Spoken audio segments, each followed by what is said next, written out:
மகாபாரதம் எனும் இந்த யுத்தம், மகாபாரதம் எனும் இக்கதை எண்ணற்ற சத்தியங்களை எடுத்துரைக்கிறது.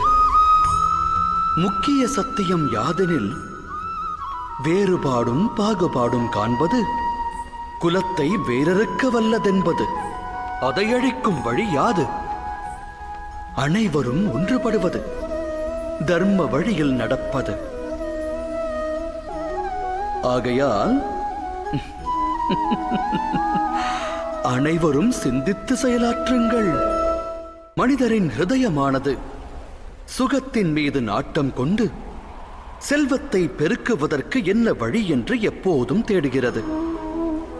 ஒருபுறம் மனிதருடைய மனமானது தன்னை ஈன்றெடுத்த மாதா பிதா, வாரிசுகள், உடன் பிறந்தவர், தன் வாழ்க்கை துணையோடு உச்சிதமான காரியங்களை ஆற்றுகிறது.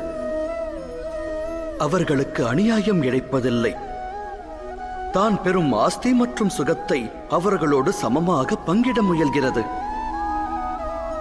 ஏனெனில் தான் பெற்ற சுகத்திற்கு ஆதாரம் தன் குடும்பம் எனும் சத்தியத்தை அம்மனமானது அறிகிறது. தான் பெற்ற அந்த சுகத்திற்கு காரணம் தன் குடும்பம் என உணர்கிறது. ஆனால் அச்சுகத்தை வழங்கியது இந்த அகிலம் என்பதையும் அந்த மனம் நன்கு அறியும். அறிந்தும் அம்மனம் இந்த சமுதாயத்திற்கு அநியாயம் இழைக்கிறது, சமுதாயத்திற்கு துரோகத்தை செய்கிறது. ஏனெனில் அது சமுதாயத்தை தன் சுகத்திற்கான காரணம் என ஏற்பதில்லை. அது அகிலத்தினை சுகத்தின் சாதனமாக காண்கிறது. வேறுபாடானது காரணம் மற்றும் சாதனத்தில் உள்ளது.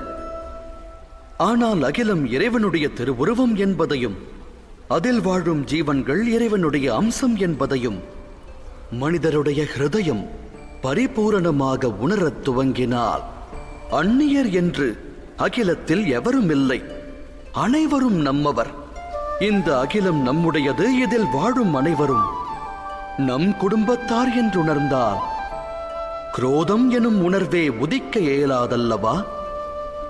சதிச்செயல், சூழ்ச்சி, பழி உணர்வு, விரோதம் அனைத்தும் நஷ்டமடையும். ஹிருதயத்தில் பரமாத்மா, அகிலத்தில் ஒற்றுமை உணர்வு. இதுவே தர்மத்தின் மூல சித்தாந்தம். மகாபாரதத்தின் இந்த யாத்திரை குரோதத்தை விடுக்கும் வழியை உரைக்கிறது. ஒற்றுமை உணர்வை பெருக்கும் வழிதனை சொல்கிறது.